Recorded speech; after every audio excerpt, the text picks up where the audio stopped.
So apparently, everyone's ex is a narcissist now. Not immature, not insecure, not just a bad communicator with a Peter Pan complex. Nope.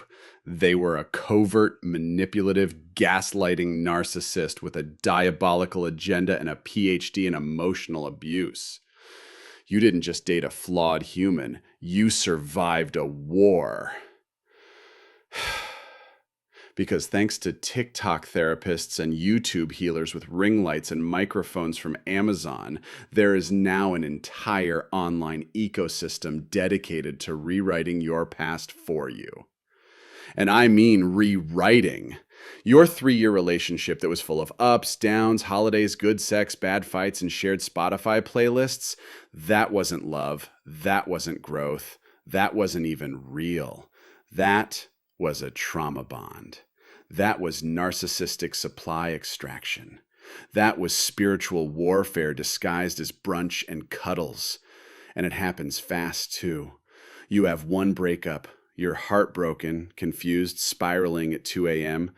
You search, why did my ex stop caring? And suddenly you're watching some coach named Moonflower Crystal Pants tell you they never cared. You were being emotionally harvested by a narcissist.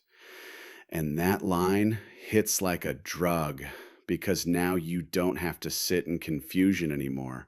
You get clarity, the kind of clarity that feels like justice, even if it's not true. And that's where it starts. The revisionist history, not just a new perspective, not just reframing. This is a full-blown retcon of your relationship like it's a Marvel prequel. Suddenly, the good times, faked. The sweet texts, manipulative. The vulnerability, performed. The growth you thought they made, strategic image control. You don't just remember differently. You believe you were never loved at all. You look back at years of intimacy, of connection, of conflict and laughter and effort, and you wipe it clean like it never existed. And here's the tragedy. When you let that narrative take over, when you buy into this content pipeline that rebrands every wound as abuse, you're not healing. You're erasing your own life. You're invalidating your own joy. You're overwriting your own experience. You're turning three-dimensional people into cartoons, villains in a story where you're the only human left. And let's be honest, it feels good. That narrative feels amazing in the beginning. It gives you power. It gives you righteousness. It gives you that heady mix of clarity and superiority, like you finally understand everything and they're just a case study in cluster B. But over time, it leaves you hollow because the more you buy into the they never loved me script, the more disconnected you become from your own memories, from your own emotional truth.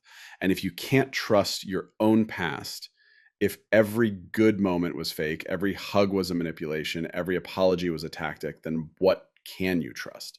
You're left spinning. And that's not healing. That's gaslighting yourself in the name of awareness. And it's not an accident. This isn't just some spontaneous cultural moment. This is a full-blown industry now. There are entire brands, whole careers built around convincing you that you are the victim of a narcissist. Coaches, online programs, retreats, Instagram gurus with $500 break the trauma bond intensives.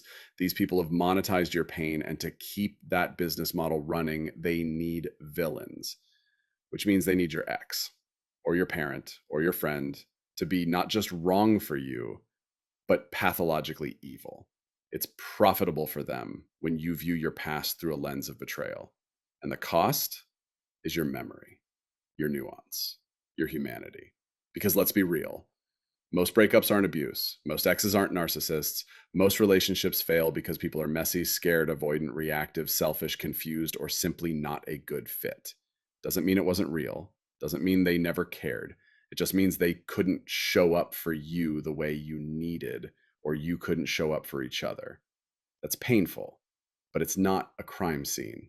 And if you start turning every heartbreak into a true crime documentary, you lose something important, the truth.